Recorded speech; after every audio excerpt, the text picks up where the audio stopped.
વસ્તુ યાદ રાખજો, every problem has a solution.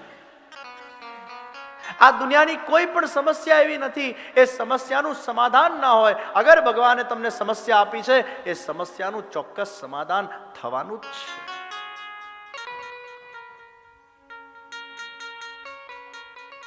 એને ધૈર્યપૂર્વક આપણે સામનો કરવો પડે છે. અને એટલે જ કોઈ પણ પ્રોબ્લેમ આવે, આપણે આપણા અંગત લોકો સાથે એને શેર કરીએ, આપણા ગુરુ સાથે પણ એને શેર કરાય. એ આપણને કંઈક માર્ગદર્શન આપે. ગુરુના જ્ઞાનથી આપણને પ્રકાશ મળે છે, આપણને દિશા મળે છે, આપણને માર્ગદર્શન મળે છે. અને એટલે જ માર્ગદર્શન આપે એનું નામ ગુરુ. And that's why we need a guru in our life. Like you need a lawyer in your life, you need an architect in your life, you need an engineer in your life, you need a doctor in your life, you need a guru in your life. એક ગુરુ એક એવી નદી છે જ્યાં તમે આવીને બેસો તોય શાંતિ મળે, જ્યાં તમે આવીને સ્નાન કરો તોય તમને શાંતિ મળે. તમે તમારા પાપોને ધોઈ નાખો, એ ગુરુની નદીમાં એ વ્યક્તિ પોતાના પાપોને ધોઈ શકે છે. ચિંતા કાપી ન કાર્યા, મહાપ્રભુજી આજ્ઞા કરે છે, ચિંતા નહીં કરો.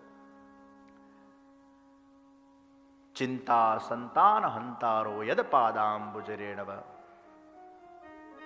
સ્વીયાનાંતાન નિજાચાર્યાન પ્રણમામી મુહુર્મુહુ. એ ગુરુને પ્રણામ કરવાથી, એમના આશીર્વાદ લેવાથી એક નવીન ઉર્જા આપણને પ્રાપ્ત થાય છે, કંઈક માર્ગદર્શન મળી જતું હોય છે.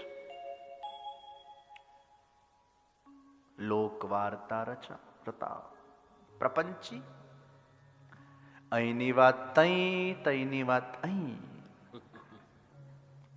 લાકડા લડાવવામાં જે એક્સપર્ટ.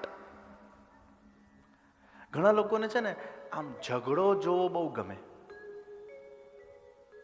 તમે ક્યારેક ધ્યાનથી તમારા જાતનું એનાલિસિસ કરજો કે કોઈક આમ રોડ પર ઝઘડો થતો હોય, અહીંયા તો આવું ઓછું થાય, પણ ઇન્ડિયામાં આપણે કોઈક વાર જોતા હોઈએ, આમ રોડ પર લોકો આમ ઝઘડતા હોય તો ઘણા લોકો આમ ઊભા રહી જાય. આ જો કેવો ઝઘડે છે, અરે મારી છે જો એને, એવા ગાલ પર મારી, ગાલ લાલ, અરે પડ્યો જો. તને શું મજા આવે છે આટલી? ના બસ આમ કોઈ ઝઘડતું હોય તો આમ જો. હવે તમને જો ઝઘડો જોવો બહુ ગમતો હોય ને, એટલે સમજવું કે એ ઝઘડાના અંશો તમારામાં વિદ્યમાન છે. તમે પણ ઝઘડાલુ નેચરના છો, અથવા બહુ સપ્રેસ થયેલા છો. કોઈને કંઈ કામ બહુ કહેવું છે પણ કહેવાતું નથી, કોઈને મારવું છે પણ મરાતું નથી. અને જ્યારે બીજો કોઈને કંઈ કહેતો હોય અને મારતો હોય ત્યારે તમને આમ મજા આવી જાય છે, વાહ તુને મેરી ઈચ્છા પૂરી કરી લી.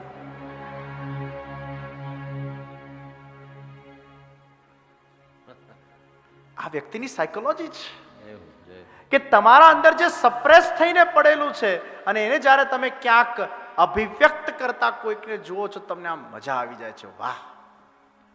એટલે આ તો એના અંદર ક્યાંક દબાયેલું છે કંઈક.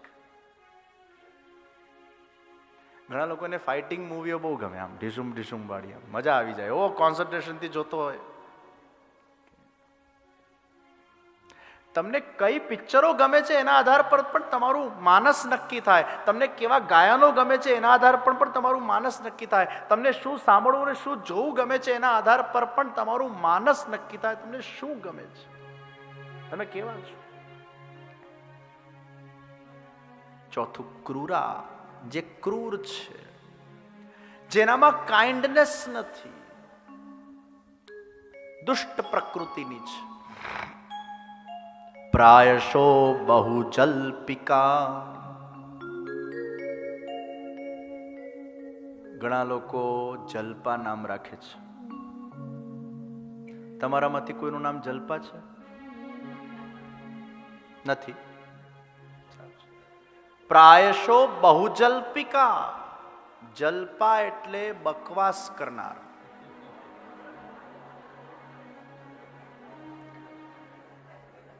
એ ધૂંધલી માટે વપરાયેલો શબ્દ છે. હવે ઘણા લોકો આ નામ રાખી લે છે, એટલે મારે તો ઘણી બધી જગ્યાએ લોકોને કહેવું પડે છે કે તમે આ નામ નહીં રાખો, પ્લીઝ ચેન્જ યોર નેમ. બહુજલ્પિકા, જો બકવાસ કરનાર એની જલ્પા કહેવાય. કારણ વગરની વાતો કરે, કારણ વગરની ચર્ચા કરે, ચર્ચામાં કોઈ દમ ન હોય, આવી જેની વૃત્તિ છે અસદ આલાપ, જે વલ્લભાચાર્યજી મહાપ્રભુજીએ પણ વન ઓફ ધ બેરિયર્સ કીધું ઇન ધ ભક્તિ માર્ગ, અસદ આલાપ. કારણ વગરનું બોલવું નહીં, બકવાસ. કેવલ પોતાના ઘરનું કામ કરનારી અને પ્રભુની ભક્તિ ન કરનારી. 8મું, કૃપણ, લોભી, અતિશય ગ્રીડ જેનામાં છે. અને 9, જે કલહપ્રિય છે, જેને ઝઘડો બહુ ગમે છે, ઝઘડવું બહુ ગમે છે.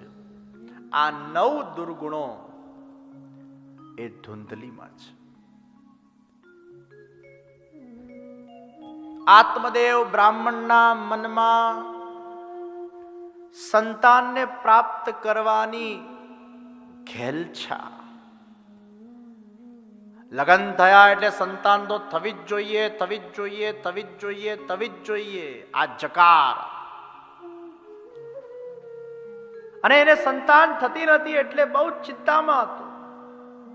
મને સંતાન કેમ નથી, મને સંતાન કેમ નથી, મને સંતાન કેમ નથી.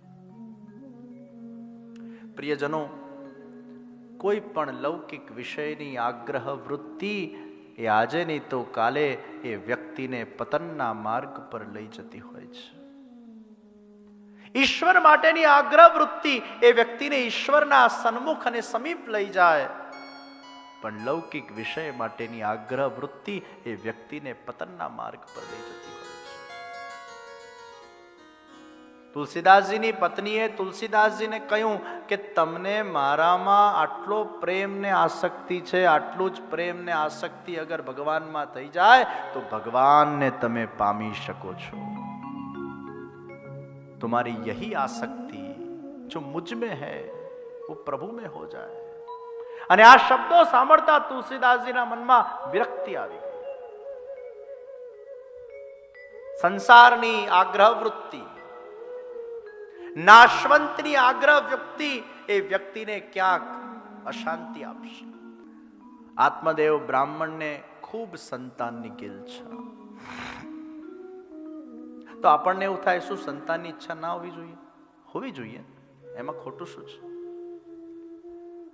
લગ્ન થાય એટલે સ્વાભાવિક છે કે સૌથી પહેલું સ્ટેપ એ લગ્ન અને બીજું સ્ટેપ એ સંસારને આગળ વધારવાનું છે. તો કોઈના મનમાં અગર સંતાનની ઈચ્છા થાય એમાં ખોટું શું છે? ખોટું કંઈ જ નથી. પરંતુ સંતાન કુદરતી અગર ન થતી હોય અને કૃત્રિમ રીતે કરવા માટેના બહુ પ્રયાસ જ્યારે કરવામાં આવે અને એમાંય અસફળતા મળે અને છતાં પણ પ્રયાસ કરવામાં આવે, એમાંય અસફળતા મળે અને એમાં વ્યક્તિનું મન જ્યારે ખિન્ન બની જતું હોય છે પ્રયાસોના માધ્યમથી, ત્યારે એ વ્યક્તિને અશાંત બનાવે. જીવનમાં ભગવાન આપણને બધું જ આપે છે એવું જરૂરી નથી. કંઈક આપશે તો કંઈક લઈ પણ લેશે. આપણને ઘણી બધી બીજી વસ્તુઓ ભગવાને આપેલી જ હોય છે. એકાદ કોઈ વિષયમાં આપણને સફળતા ન પણ મળે તો કંઈ મોટી વાત નથી, કારણ કે આ જ સંસારનો નિયમ છે કે ભગવાન ક્યારે પણ કોઈને પૂર્ણ સુખી નથી બનાવતો અને ભગવાન ક્યારે પણ કોઈને પૂર્ણ દુઃખી નથી બનાવતો.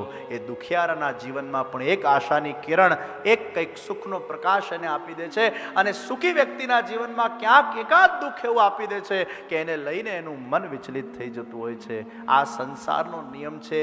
इस संसार में आकर कोई भी व्यक्ति पूर्ण रूप से कभी भी सुखी नहीं हुआ है. कुछ न कुछ तो उसको ऐसा रह जाएगा जिसके कारणवश वो दुखी रहेगा.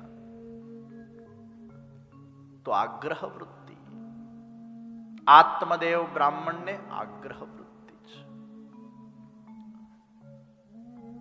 ઘણીવાર એમ બનતું હોય છે કે ભગવાન આપણા માટે કંઈક સારું વિચાર કરીને સંતાન નથી આપતા, અને કદાચ સંતાન આપે અને પછી એ જ સંતાન આપણને હેરાનગતિ આપે, એવું એ બનતું હોય. અને આ જ આત્મદેવ બ્રાહ્મણ સાથે થયું. ગુરુજી પાસે ગયા, સંતાન થાય માટે કંઈક મને પ્રદાન કરો. ગુરુજીએ કીધું, તારા ત્યાં સંતાનના કોઈ યોગો નથી, તારા ભાગ્યમાં સંતાન જ નથી, તું ખોટા પ્રયત્ન ન કર. માન્યો નહીં, જીદ કરી.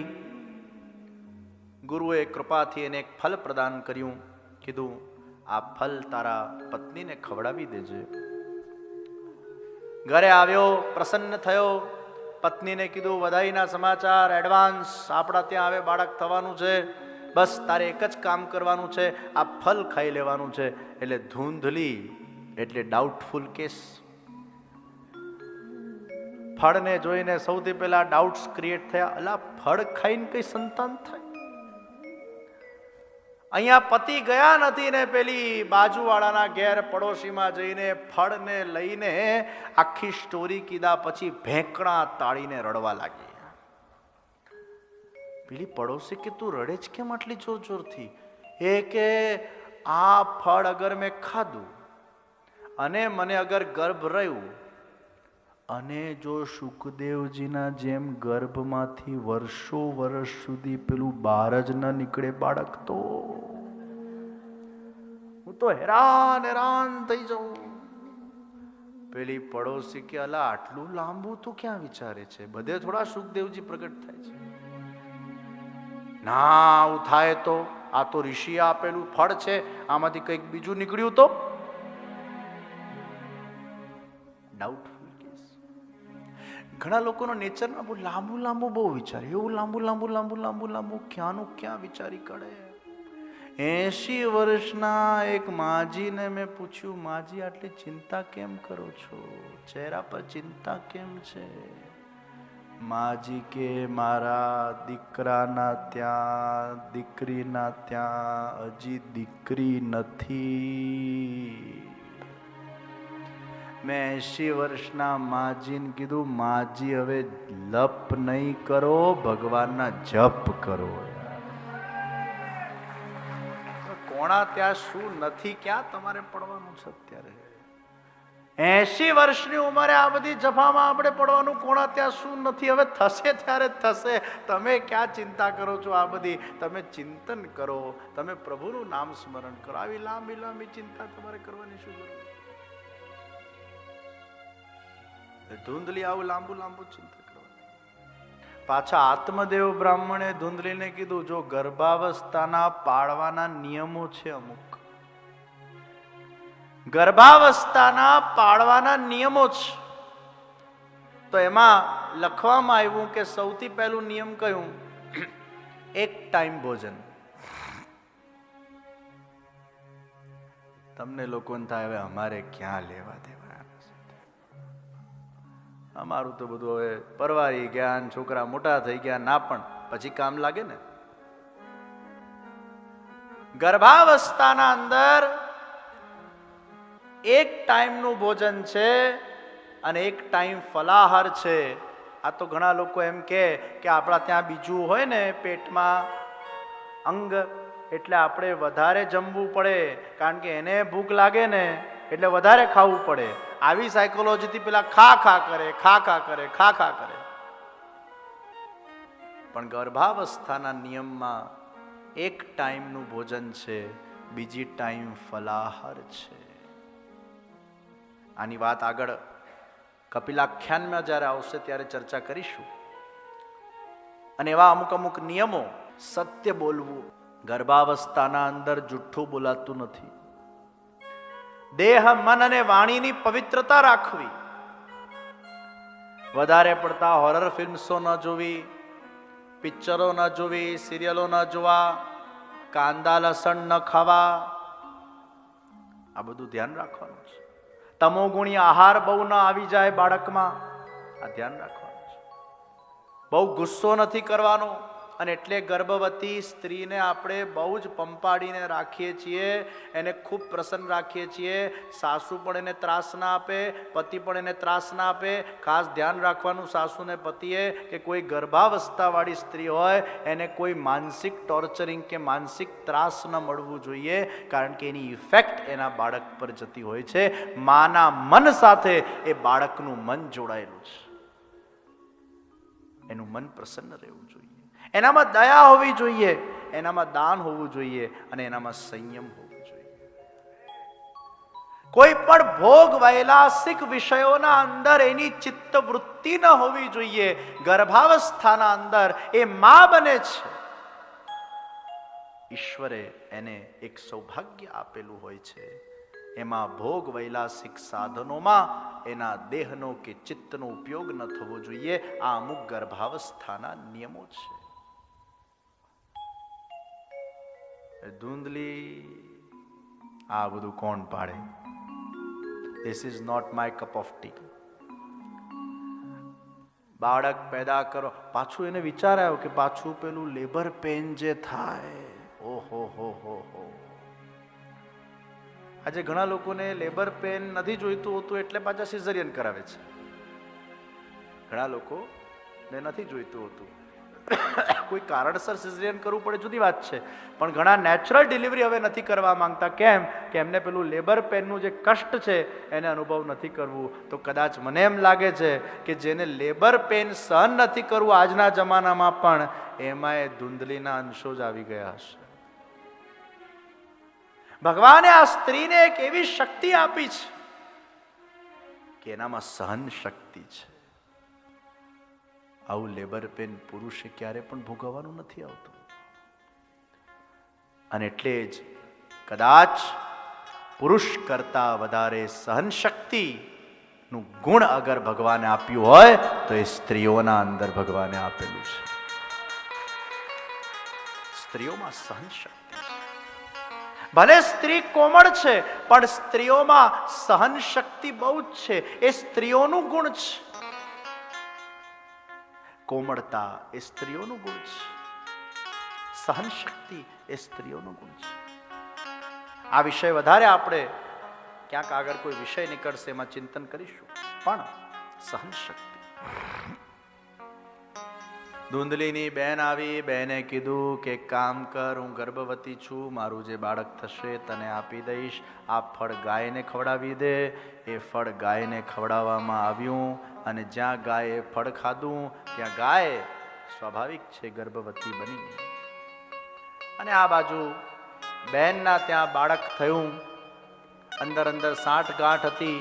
એ બાળક ધૂંધલીને આપવામાં આવ્યું અને ધૂંધલીએ આત્મદેવ બ્રાહ્મણને કીધું, મારા ત્યાં આ બાળકનું જન્મ થયું છે.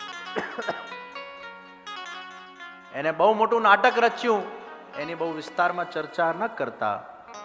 એ બાળક જ્યારે થયું ત્યારે ધૂંધલીએ કીધું, આનું નામ હું પાડીશ, અને એનું નામ ધુંધુકારી પાડવામાં આવ્યું. આ ધુંધુકારી એ દુષ્ટ બન્યો. અહીંયા ગાયને બાળક થયું, ગાયના કર્ણવાળો એ ગોકર્ણ. અહીંયા ગોકર્ણજીનું પ્રાગટ્ય થયું, અહીંયા ધુંધુકારી દુષ્ટ જન્મ્યો. એ મોટો થયો અને મોટો થઈને ન કરવા જેવા કામો એ કરવા લાગ્યો.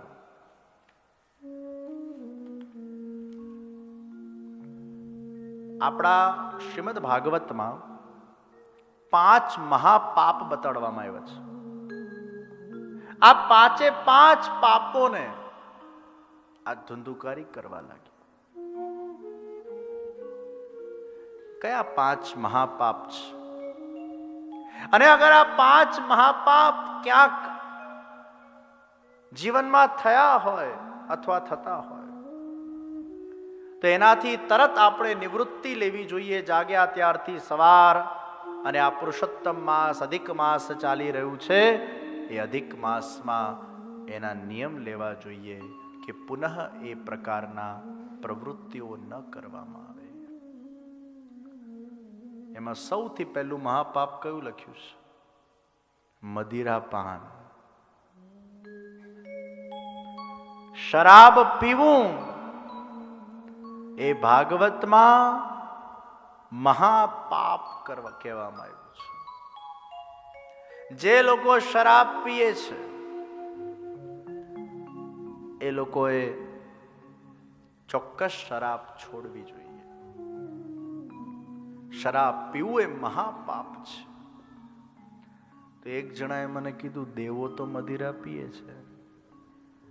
મેં કીધું એના માટે દેવ બનવું પડે, એના માટે સ્વર્ગ જવું પડે. તું સ્વર્ગમાં છે કે ભૂતલમાં છે? ભૂતલમાં. It's not allowed. શરાબ પીવું એ મહાપાપ, બ્રહ્મ હત્યા કરવી એ મહાપાપ, સુવર્ણની ચોરી કરવી એ મહાપાપ, ગુરુ સ્ત્રી ગમન કરવું મહાપાપ, અને કોઈના સાથે વિશ્વાસઘાત કરવો એ મહાપાપ નંબર 5. આ 5 મહાપાપ જે ભાગવતના અંદર દર્શાવવામાં આવ્યા. ધુંધુકારી આવો મહાન પાપી બન્યો. પોતાના માતા પિતાને હેરાન કરવા લાગ્યો, ત્રાસ આપવા લાગ્યો. માતા પિતા ત્રાહી મામ પુકારી ગયા, ક્યાં અમને આવી સંતાન ભાગ્યમાં મળી. ગુરુજી સાચું કહેતા હતા કે ભાગ્યમાં સંતાન જ નથી, તું આગ્રહ વૃત્તિ છોડી દે. અને અમે ખોટી આગ્રહ વૃત્તિ રાખ્યા અને આવો સંતાન પ્રાપ્ત કરીને અમે ખૂબ હેરાન થયા છે. જીવનમાં જે સજ્જનો છે અને જે દુર્જનો છે, એમના જીવનમાં જ્યારે પોતાના જ ઘર પરિવાર સગા સંબંધીઓ પાસેથી જ્યારે વિશ્વાસઘાત થાય છે, જ્યારે અતિશય એમની આશાઓ ઠગારી નીકળે છે, જ્યારે એમને પોતાના સગા સંબંધી અને સ્વજનો તરફથી કષ્ટ કે દુઃખ આપવામાં આવે છે, ત્યારે સમજો એમાં સજ્જન અને દુર્જન એ બંનેના વે ઓફ ડિરેક્શન જુદા હોય છે. જે દુર્જન છે એ આને સહી નથી શકતો અને ક્યાંક એવું પગલું ભરી દે છે, યા તો બીજાને મારવાનું પગલું ભરી દે યા પોતે મરી જવાનું પસંદ કરી નાખે. ખોટું પગલું ભરીને પોતાનું કર્મ બાંધી દેતો હોય છે. અહીંયા ધૂંધલી એ દુર્જન છે અને આત્મદેવ બ્રાહ્મણ એ સજ્જન છે. પોતાના દીકરાના ત્રાસથી ધૂંધલીએ આત્મહત્યા કરી નાખી અને આ બાજુ પોતાના જ દીકરાના ત્રાસથી આત્મદેવ બ્રાહ્મણ પોતાના જ પુત્ર ગોકર્ણના માધ્યમથી ઉપદેશ ગ્રહણ કરીને વિરક્તિને પ્રગટ કરે છે અને એની દિશા આખી ભગવાન તરફ વાળી દે છે. તમારા ઘર પરિવારના જનો અગર તમારાથી વિમુખ થઈ જાય છે, એને ભગવાનની મોહ ભંગ લીલા માનજો. સૌથી વધારે દુઃખ ક્યારે થાય? કોઈ પરાયો વ્યક્તિ આવીને અગર આપણને કંઈ કહી જાય અને આપણા સાથે વિશ્વાસઘાત કરે, હજી આપણે એને સ્વીકારી લઈએ છીએ. ઠીક છે, દુનિયા આવી જ છે, दुनिया ऐसी ही है, दुनिया में लोग ऐसे ही हैं, ये हम स्वीकार कर लेते हैं. પરંતુ સૌથી વધારે દુઃખ ને કષ્ટ ક્યારે થાય?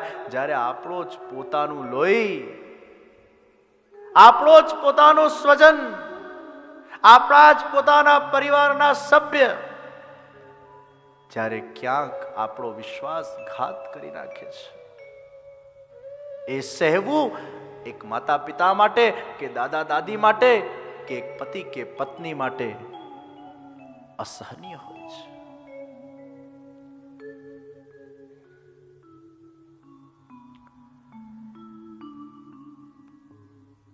એક જગ્યાએ મને એક વ્યક્તિ મળ્યા, ઠાકોરજીની સગડી ભોગની સેવા કરતા.